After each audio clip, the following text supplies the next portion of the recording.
Welcome to the Michael Clegg YouTube channel. Today I'm really pleased to say I've got Wes Brown with us. Hi Wes, how are you doing? How are you, mate? I want to thank Wes for coming today. Me and Wes have got a long history together. Wes was obviously at Man United and he ended up coming up to Sunderland to play at Sunderland for a good couple of years, and I spent many time with Wes in the gym and on the football pitch, and we've got a great history really, and that's why he's one of the first people I wanted to interview on the podcast. So Wes, welcome and thank you for coming. Yeah, I don't know if to call you Clegg or Coach Clegg. Nice. Just call me Mike. Yeah, I call Mike, you that's cool. So Wes, first of all, we'll talk about something topical, which is obviously last night Manchester United played a tough game against PSG. Just summarise the game, what you thought. Obviously Ollie's been on an amazing run and that's his first loss, but how do you think he'll take it and what was your thoughts on the game? Yeah, do you know what, before the game I'm thinking we've got a good chance here. I think like everyone, I think we've been on such a good run lately since Ollie's been in. The whole tempo of the club has gone up, and going into that game I thought, yeah, especially with Cavani and Neymar out, we've got a chance. But the first half was, we still tried, you know what I mean, but I felt they were comfortable, they were strong, and they started taking over the game. Obviously the first goal was a bit of a letdown corner. But you could see they had some really quality players, and at spells you could see why they're one of the favourites to win it. Definitely. I mean, looking at the game building up to it, then I missed them two players. United on such good form. In the first 20 minutes they started really, really well. Yeah. And like you said, you was even working for MUTV last night doing the punditry. So how was that? Do you know what? It was good. It was good, mate. I like going to the games, and when they asked me to do MUTV, I've got no problem with it. But yeah, I thought we started well. We were pressing high. You could see some of the past few games. You could see the lads' adrenaline was high, and we wanted to do well. But eventually, defending wise, I thought PSG were brilliant. And once they stopped a few opportunities, they just seemed in control. It was a difficult night.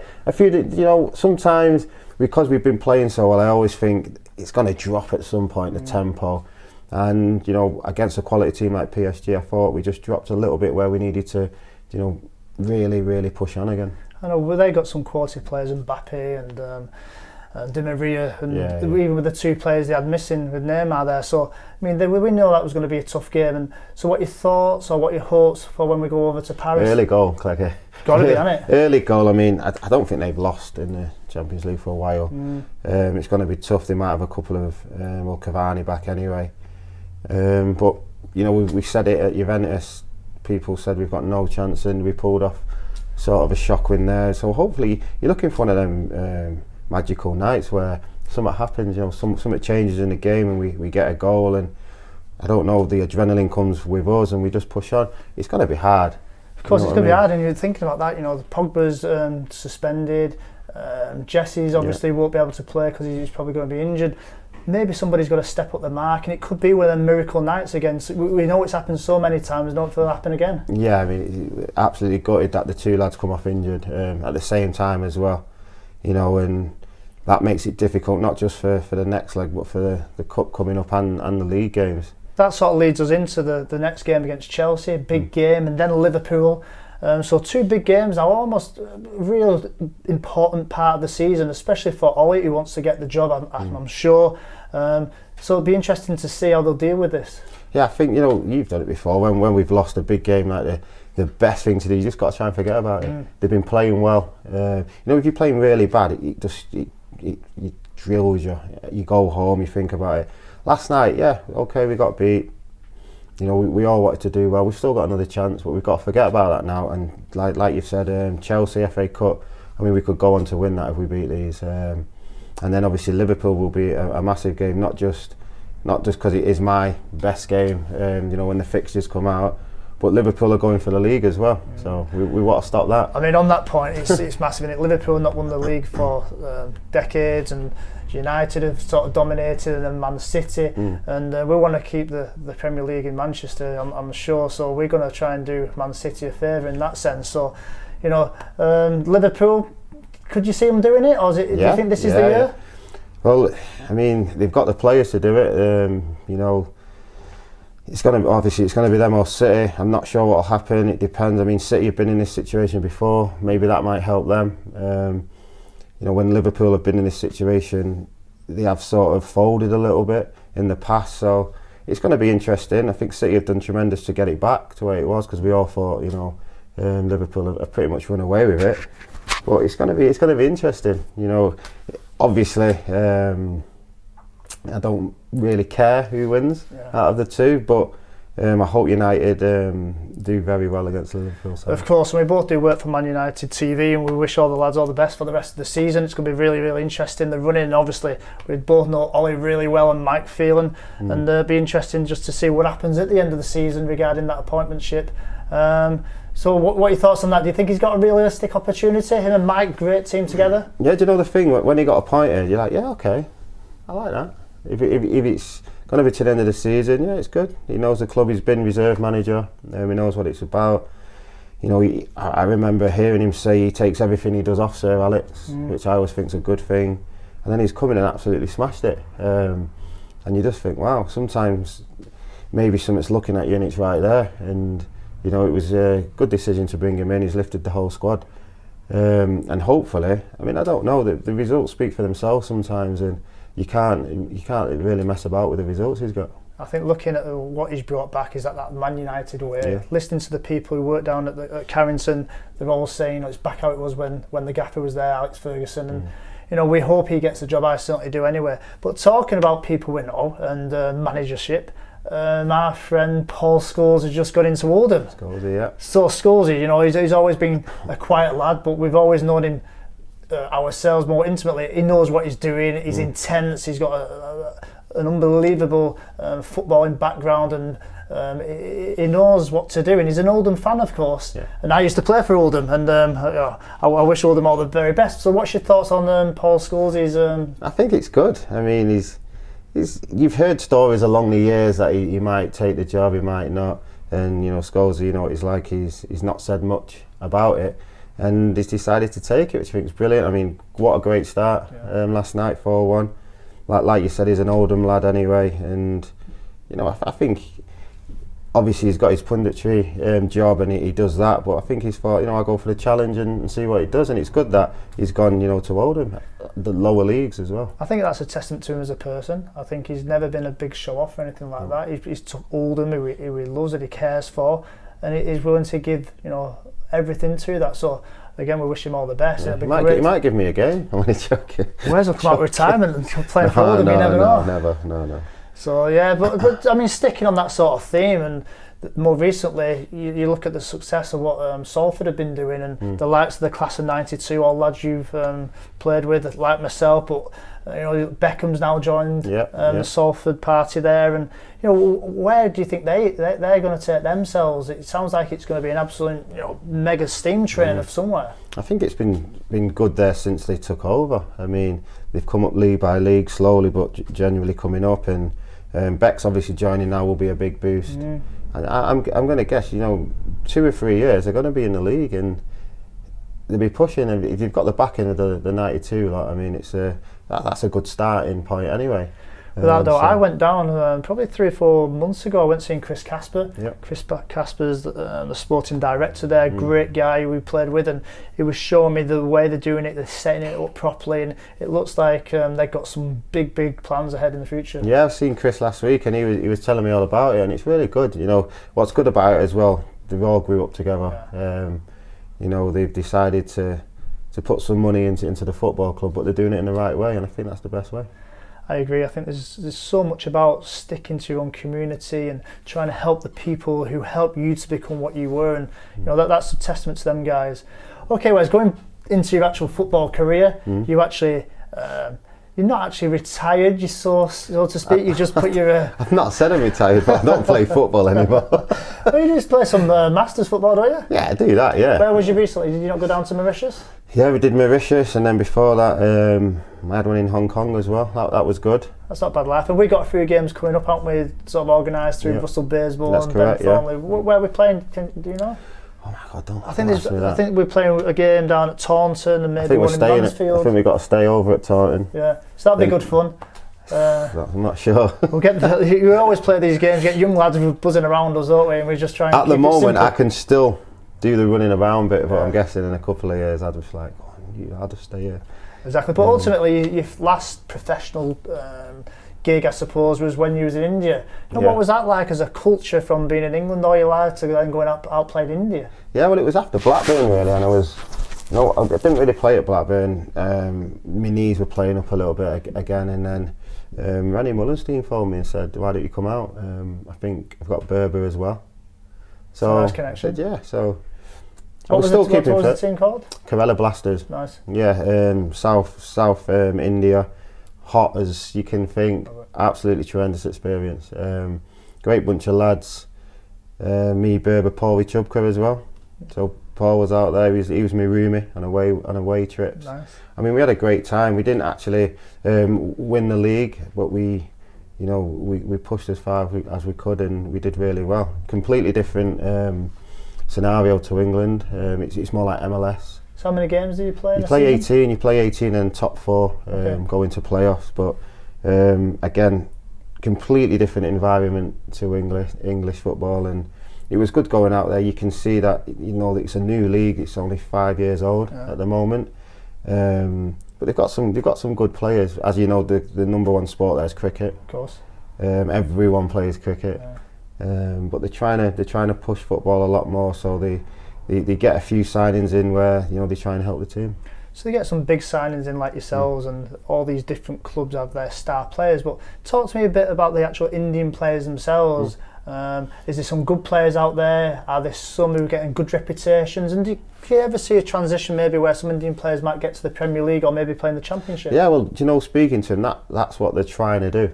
They're trying to push the league first. The facilities are getting better all the time. We were lucky when we went out. Our training ground was one of the, if you remember, the World Cup was held there, under 17s or 18s, can't remember which England won. Yeah. A couple of months before, so there was quite a few new facilities that they've built, so the changing rooms were good and the pitches. So we were lucky enough to get one of them, which was in Kerala, so that was good, a good start. The lads, honestly, they're all talented. I would say that in England especially, and all over Europe, they just play football like they would play cricket. That's what we do, and maybe they learn basics a lot older. But they are talented lads. I mean, the Indian team's doing a lot better. They've just pushed themselves into the top 100. That was the aim. When I was speaking to some of the Indian lads, that they're trying to push the national team into the top 100 and then try and start from there. But they've got, I'm sure you've heard of Sunil Chetri. Yeah. I mean, his scoring record for India is tremendous, and I've met him a few times. We've had a 5-a-side game. He'll tell you that it's because they don't play the better teams, which is true. Yeah. But his goal scoring record is really good. I mean, I think at one point he went in Europe and he played in MLS for a little bit. Okay. So he's probably the high profile player. Good, and that's great. I mean, he's a big superstar over there, and hopefully he'll be the very the player who can get a lot of the nation playing football, because it's a big nation. I'm sure they'll have a super future ahead of them. But actually finishing your career in England, you said your last season was at Blackburn. Yeah. I don't think you played too much because of your knees and that. But before that, we obviously spent a fair few years together at Sunderland. So tough battles at Sunderland. Yeah, exactly. It's a strange 5 or 6 years. So who actually signed you? Steve Bruce. Yeah, Steve Bruce signed me. Me and John at the time. I remember phoning John and saying, "Where are you going?" Because there was a couple of clubs interested. Where are you going? Because I'll come here. Basically, that's how it went. I know it sounds so stupid. And I always remember getting down a day earlier, and I'm there in changing and thinking, where's he? Where's John? I'm phoning him, he's not picking up. But he signed the next day, and we had a brilliant 5 years down there. It was difficult at times. I'm sure everyone knows about the long running situation. I mean, that, as you all know, that was probably started when we got there, and it over the years it probably got worse and worse, and still can't figure out quite what it was. I mean, obviously I was there with you. I first went there with Keno, and then Brucey coming after, and we had a really good season with Brucey. We came 10th. Yep. Then Brucey again the next season, we were doing fine. I think the fans had an issue with him. It was a bit awkward, and you know, he ended up leaving, and then we went through quite a few managers, yeah. you know, and how did you find that? Because you got Sir Alex Ferguson for such a long time. One for so many years. Yeah, I mean, let's try and think of him. Steve Bruce, Martin O'Neill, Dick Abercat, Di Canio, Gus Poyet, Kevin Both was Sam Allardyce. I think that was it. So are you getting Kevin I think he took a couple of. So getting all these different managers, in one sense, it's difficult because there's a reason why they're either getting sacked or they're leaving. It's because the team's not doing very well. But you must have learned so much from these. You do. Do you know what? When you finished, it's actually a good experience to go through because I've seen both ends and very different to what I was used to. But I suppose most clubs are like that. You take the top 6 out, maybe 7. Most clubs are probably like that, and it's just an experience that I'm glad I did. But like I said, we had some tough times, some close shaves while I was there, and then obviously the year after we wasn't so lucky and we went down. So you're basically saying we got relegated because you left? I'm not saying unbelievable. Hey, he's clearing a picture for that. That's funny. But yeah. No, yeah, like you say, it was a tough time, and ultimately, we know Sunderland got themselves mixed up in an issue where the money sort of got difficult. Ellis Short ended up stepping away, but it looks like they're back on good footing now. And like I've said, my family still live there, and my children, and I'm sure you wish them all the best for the future. Oh, I love him. I still speak to some of the lads, especially the young lads, and I've watched that documentary as well. I'm just good because we all know the staff, don't we? Exactly. And I mean, he was only just texting Stevie, the kit man, just a minute ago. That's what I mean. Yeah, he's getting me a shirt, one of my mates. But it's a difficult watch when you know everyone, because you know there's going to have to be changes, and it's not what the club really deserves. And I mean, we had some good times. We got to the final, you know, for the fans, but from there on, it was always difficult.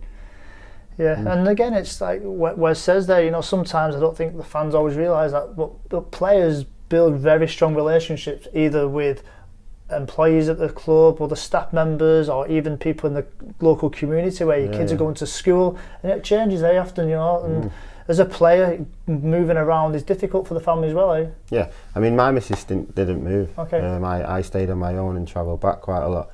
But yeah, most of the time I was in Sunderland, and after the games I would travel home, see the kids and do what we were doing, and they'd come up often as well. Cool. And I suppose it takes us now back to the prime part of your life when you was at Manchester United, and obviously they were great times in probably the greatest period of time apart from the Busby Babes, and you actually played in 2 Champions League finals, is that right? I was subbing one. You were subbing one, and you played subbing the '99 one. Okay, let's talk about the 2008 one. And you actually did an assist, did you? I did, yeah. It was a part of the tactics that we did. That was his job. Get the ball, cross it in for Ronaldo to score. It wasn't my job. My job was something else, but I can't say it. But that must go as one of the highlights of your career. Yeah, it was good. I mean, I don't think of it like that. I mean, that team that year, the squad that we had was. When I look at it now, sometimes you don't realise how good you are. You know, the team and the squad until a good few years later, to be fair. But example, Tevez, Ronaldo and Rooney. It's not bad. As your starting 3 will probably, even today, you know, terrorise anyone. But yeah, I mean, it was one of them, it's like you say, you know, at the start of the season when you just think, right, we need to do something this season, and you know it goes well in the league, and then all of a sudden you're doing well in the Champions League, then you get to the later stages and you know it's there, and we just had a feeling that we could do it. I mean, the first time we won it, after that team sort of got changed a little bit, as you know, the gaffer would change all the time, and you know when you're younger you don't realise, you're thinking, wow, why's the gaffer getting rid of him? When I was 19 at the first one. But you know, he was such a clever guy, and he would build teams and squads, and he would try and get he would always get the best out of you, and he managed to get obviously our squad together in 07, 08. Well, we know Alex Ferguson's the master of that, and he sees chinks in people's armour, or he thinks he needs to go a different way, and he changes it up, and he's done that. And talking about the 2 different teams then, the 1919 and 2008, and you was there in both times, so who would win? Oh, who would win? My team. I don't know. I mean, you can't. It was completely different then. I mean, you go through the 99 team. I mean, I've had this discussion before saying who is the best team, and both of them teams were in it, along with the Arsenal team, and I think it was one of Jose's teams, and I picked the 99 team, because you cannot do the treble like that. True. And you can't do it, and you only realise that afterwards. It's so hard, and that's probably one reason it did happen, because no one really thought about it. Like you said, we always kept our feet on the ground, and we did one game after another, and as you get closer and closer, you know it's nearly there. I mean, the goal Giggsy scored against Arsenal in the semi-final, that could have went either way, that game. At the beginning, Schmeichel saves a penalty. It was just meant to be. And like you said, there's sliding door moments in all these occasions, and it's inches, and sometimes it's the preparation building into the game. It's a team camaraderie around the squad, and it's obviously having Ferguson at the top there, and the fans are all supporting.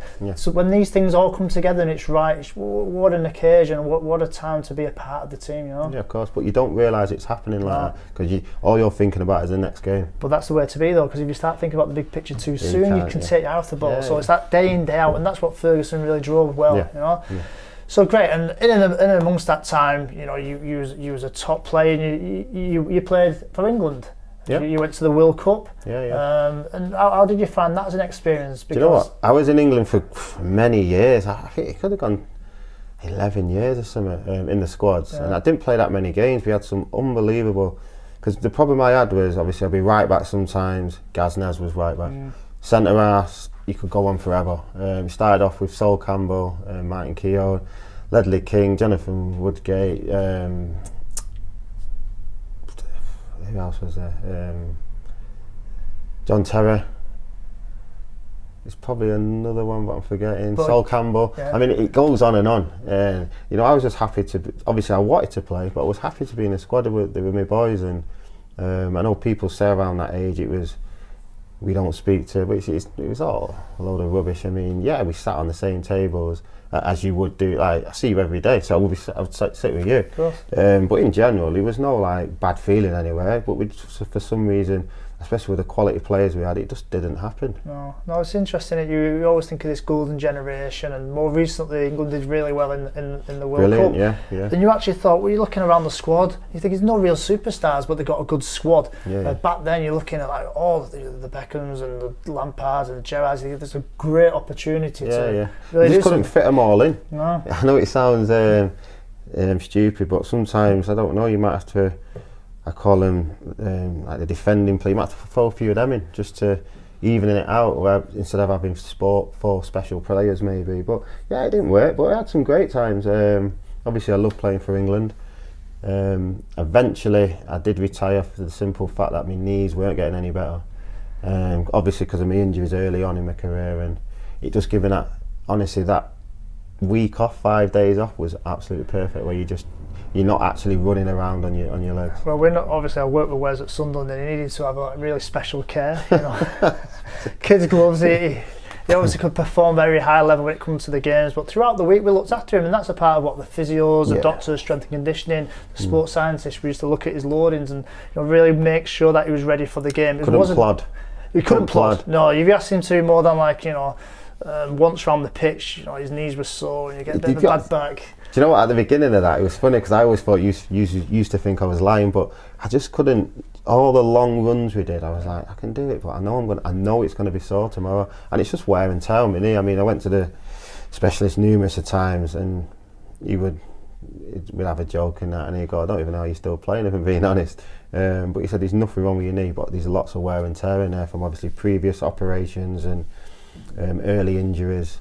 But you know, I managed it well. I think we all managed it well. I mean, sometimes you can get in that situation and you might not get the right manager or staff like yourself, and they just make you do everything, which I wouldn't have been able to play.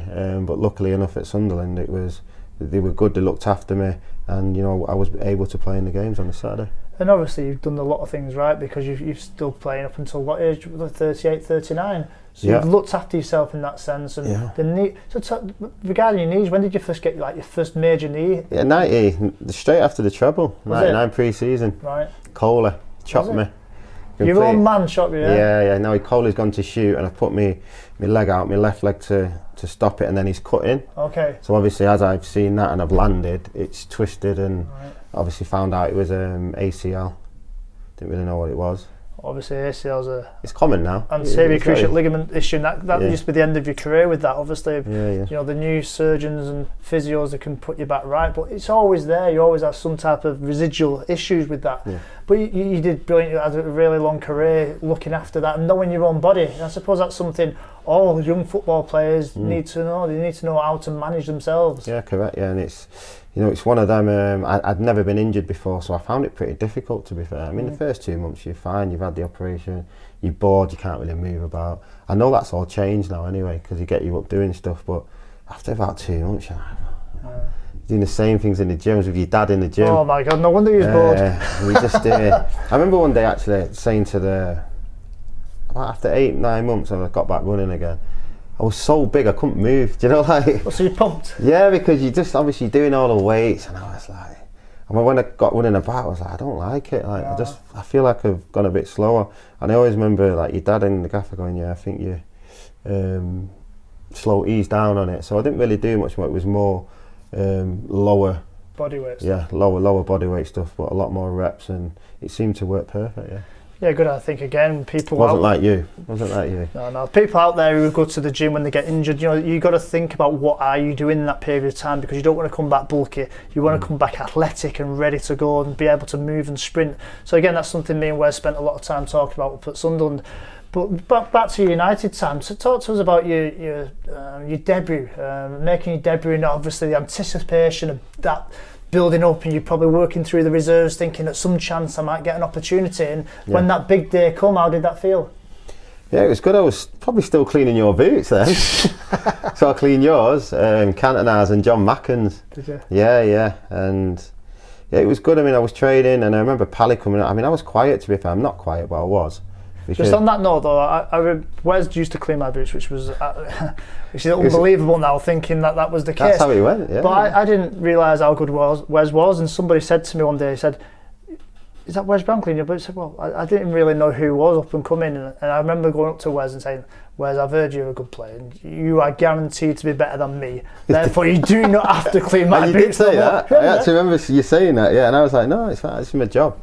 I had 3 jobs, one with the boots, sorry, 2.5. We had to take the drinks on rotation, and I did the gym as well at the Cliff, which had to be spotless if the gaffer was in a bad mood. Well, before we go to your debut, what was the gaffer like back in the day when it was jobs days? Honestly, he was fine, but if he was in a bad mood, which we didn't know why, honestly, the gym was spotless. It's spotless, and then he'd do this. If he was in a bad mood, he'd go on top of something and then go, couldn't say exact words, get that cleaned again, and everyone we'd all wait behind. I used to get the bus, so I'd be like, I'd have to get the M10 back to town and then get the 192 back into Longsight, and it could take all day, do you know what I mean? But you'd have to do it again, there was nothing you could do. But that was incredible, wasn't it? Because the manager there, he was so meticulous, and no wonder the club did so well, because he had that respect from everybody, and he created that environment, didn't he? He did, yeah, and I'm sure he did it for a reason, because you do learn lessons from it. You learn to respect people as well, and respect your elders especially. Well, that's what it was like when we were there. I mean, I remember knocking on the first. When you went into the first team, you had to knock on the door, of course you did. And you wasn't allowed in until someone shouted, "Come in." I could stand there for 10 seconds. 10 seconds is a long time, but that's how it was, and it was good. It was the good old days, and I know it's all changed now a little bit. I know child safety's come into a few things as well, which is understandable. But I think we got away with the good times, yeah. Yeah, I think the grounding of that set us up to be the real men, what we hopefully have progressed on to. But going back to your debut, tell us about your debut. Yeah, I was training the day before. Obviously, Arsenal have already won the league, so I've been training with the boys for a good couple of months now, which was brilliant for me. I mean, I used to get changed in the first team room and then go straight back into the reserve room. You know what it's like, because all your boys are in there. And I remember Pally on the Friday saying that, I still don't know if he's winding me up. I'm with him on Tuesday actually, so I might ask him. Monday, sorry. He goes, "You playing tomorrow?" I don't know. All right. He goes, "Yeah, Gaffer said you're playing." So I just remember going home, getting the bus home that day. I know, yeah. And I just couldn't sleep. I told my mum I might be playing. She was like, obviously buzzing. But I just, honestly, I didn't sleep. I don't even know how I had any energy at all. It come the day of the game, we were playing Leeds at Old Trafford. Wow. And the gaffer's done the team tour, and I wasn't in it. Okay. No one he does the team, and I was knowing you relieved of it, because you're just like, oh, but obviously I was named sub. And then I come on for Pally about 63rd or 66th minute or something against Hasselbank, which was good. Do you know what? I was nervous, but I just remember the gaffer saying, just do what you normally do. So that's all you can do. You know what it's like. It's a great experience. You're scared. You don't know what's going on. You can hear the crowd. First time you've been on a pitch like that with the crowd.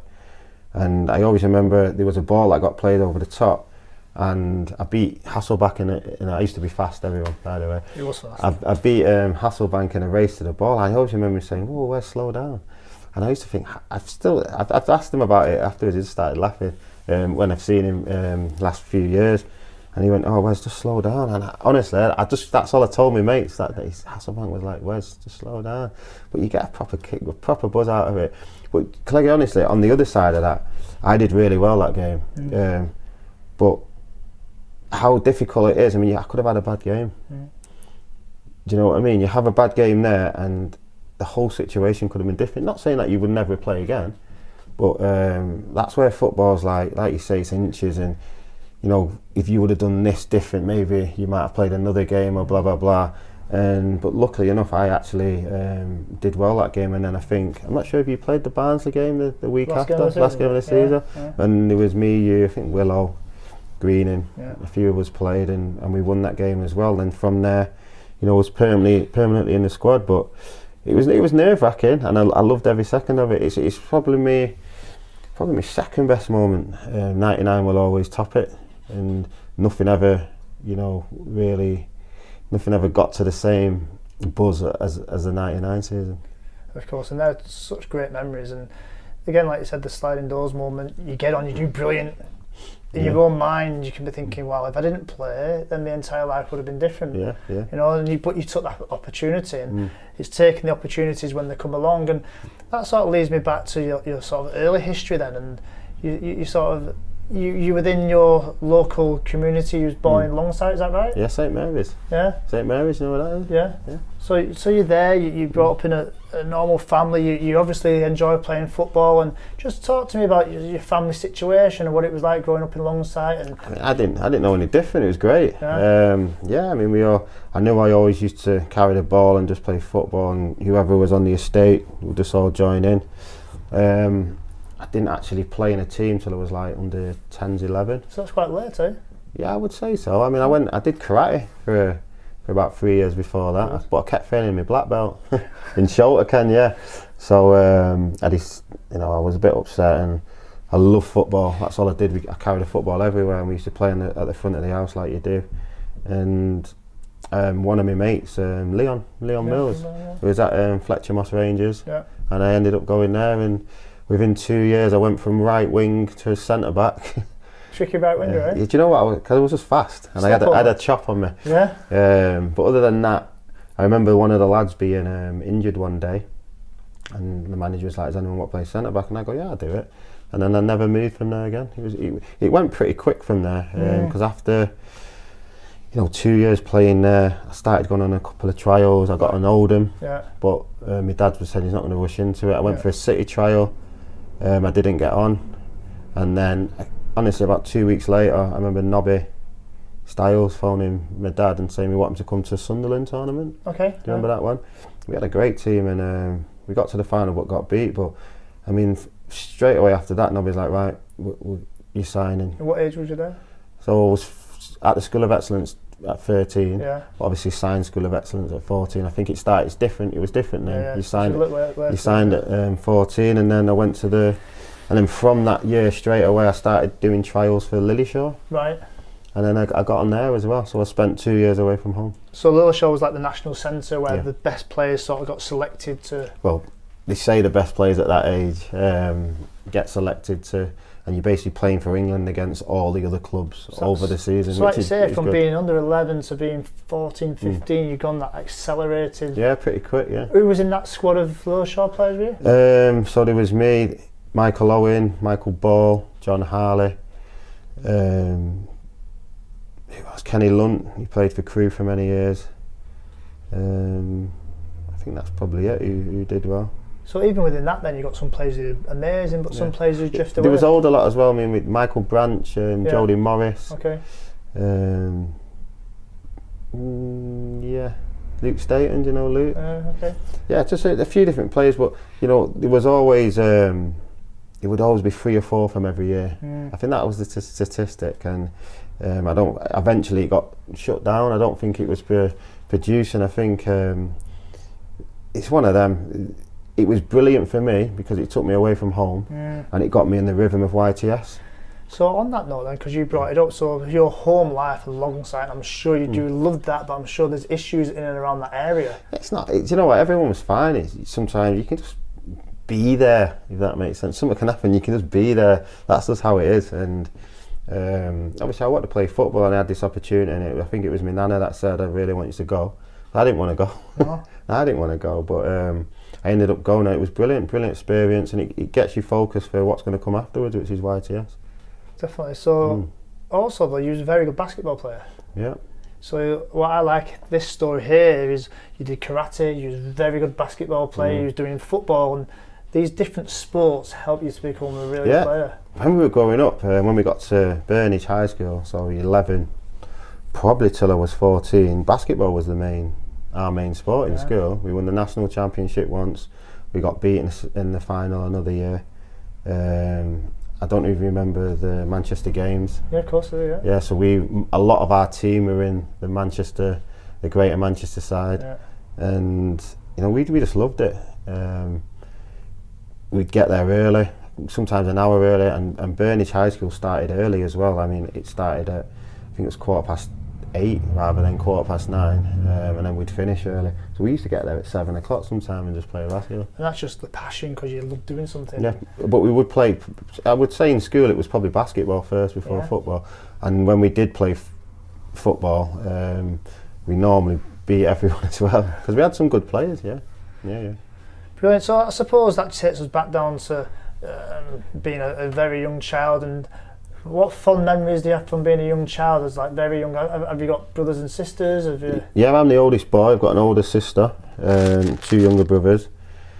Football wise, like I said, I would play it all the time. Never necessarily went to games until I was in my teens, probably. Okay. 13. So you wasn't going with your parents? No. Like I remember. You know, my dad, massive United fan. Right. My granddad was an Arsenal fan. Okay. He was from London, and you know, we just loved watching football. We loved watching it as well. Obviously, it was different then. It would be on I can't remember if it was Saturday or Sunday, but you get the full game, whoever it was, you just used to watch it. Pitches were brilliant. You're joking. Oh, I mean, that's an interesting point. You know, how pitches have changed and how the quality of the academies have changed over the years. You know, these kids. Well, sometimes I think they got it too easy because when they do drop down the levels, they can find it difficult. Therefore, playing on proper grass pitches and on bobbly pitches. Yeah, maybe, but you want to be playing on a good pitch. So, I mean, if you've got the choice, you put a good pitch there all the time. You know what I mean? And I do understand what you're saying as you go down in divisions because. As you know, the hardest thing is if you don't make it somewhere, you have to try and you go lower to try and make it somewhere else, and it's a hard thing to do. You might have to adjust, and you're used to training in a certain way and with a certain passion, and all of a sudden you go to another team that's not as high intensity, and the football's different. It's a bit more long ball, a bit more rough and ready, and not everyone can handle it. No, but what I just want to say now is it's been a brilliant journey going through the very present all the way to the past, and just to finish off with, I have 4 or 5 questions which the subscribers really like, and it's just to get an idea of 5 key moments in your life. So first of all, who's been your biggest influence in your entire career? It's got to be my mum and dad. My dad from day one, he took everyone he wanted to play from the estate. He'd have 6, 7 in his car. Really? Yeah, he won't get in trouble, he'd be all right. And take us to Sunday League, honestly, everyone. I mean, my dad even, if you ever speak to Danny Welbeck, he lived across the road from me in Longsight, so he would used to take him as well with my little brother Reece, and they'd start off at Fletcher Moss. Yeah, so it was good times, and we had good fun. But you need that. You need somebody who's really going to like help to, you know, get you to places. And some children unfortunately don't have that. Yeah. But for yourself and that community spirit around there is awesome. So what would you say your one highlight of your career was? One highlight? Oh, God. As in the best moment. You mentioned 99, and I didn't even play, but the feeling that goes by the feeling. Yeah. Once you score that first goal, we were always going to win. And it's that, I know everyone says it, the fans say it, the players say it, the manager says it. We were never losing that game, and it's a shame that nothing's ever topped that feeling, because I've won stuff afterwards, but it doesn't quite top that. Well, I thought it was a miraculous night and lives long in everybody's hearts, and Man United fans. This is the toughest question. What's your biggest regret? Biggest regret? Yeah, I had. No, it's not a tough question. One year in the Champions League, I think it was in Hungary. I can't remember who was playing. Me being me, psyched up for the game. Honestly, first 60 seconds, I remember me and this other lad were running to the ball. It goes out of play, right? But we both still tackle, because I'm an idiot, and I break my ankle. Oh. Yeah. So there's no reason to do it. I didn't have to do it. The ball was out of play, and we both did it. It's just, you know what it's like. It's one of them things. It's just kicked off, and you want to be strong and you know, get your presence sort of out on the pitch, and we both did it, but I actually broke my ankle in it, which cost me another 4 or 5 months. Did it really? Yeah. So another injury which you don't really need. No, at the beginning of the season as well. So. Yeah. Interesting question now. What piece of advice would you give to a young player up and coming? Advice. I mean, first of all, you've got to want it. You know, if you want it, you'll discover it yourself. You'll work hard enough for it, and you know, you have to discipline yourself. You have to give up quite a lot, especially your mates and stuff. And I don't mean give them up, but if your mates are going there, you necessarily can't. Do you know what I mean? And you have to train well, eat, sleep, drink well, and from an early age, you know, you get into a rhythm, don't you? And sometimes it can be broken up. As you get older, you know, you might, obviously you can legalize to start drinking, going out. I mean, you have to do it, you have to meet people, but at that point you can go the wrong way. So you just have to remember what you're there for and what you're trying to achieve. Yeah, it's doing it at the right time. Yeah, the right times, yeah. Okay, and then the last question, I suppose, is, you know, what are your plans for the future, and have you got any other aspirations in life which you want to achieve? You've achieved so much in your career and life so far. My kids take over at the moment. I'm a taxi driver. Yeah, I mean, I like what I'm doing at the moment. I do, you know, bits and bobs for Man United here and a few different other things, radio stations and TV stations. But it's just nice just to sit back and, you know, at the moment I can pick and choose, and it'd be nice maybe one day to get back into coaching or something like that, get back into it. I don't know for definite, but I wouldn't say, you know, take it out fully. I'd say, yeah, maybe one day I could be. Because you've done your badges, haven't you? You've done your licence, licence, so you're well on that. Well, I've never coached. Do you know what I mean? I've never coached. Like, people say to me, oh yeah, you do that. I said, listen, but I've never done it. No, but that's what people don't understand. Yeah, but you need to do your driving test before you can drive. Of course, yeah. So therefore, I've never practiced it. Yeah, but in time that might come. So you never know. So watch your space. Yeah, you never know. Excellent. On the last note, my shirt behind is something which I'm going to get all my interviewers to sign. So we'll do that, and at the end of the series, we're going to allow a subscriber to win it. So I look forward to you doing that. And Wes, just thank you so much. Nice. We've got great history together. Are we doing a circuit now? Yeah, we'll go to the gym together now. That's for my next section of the show. But it's been a pleasure, and thank you so much.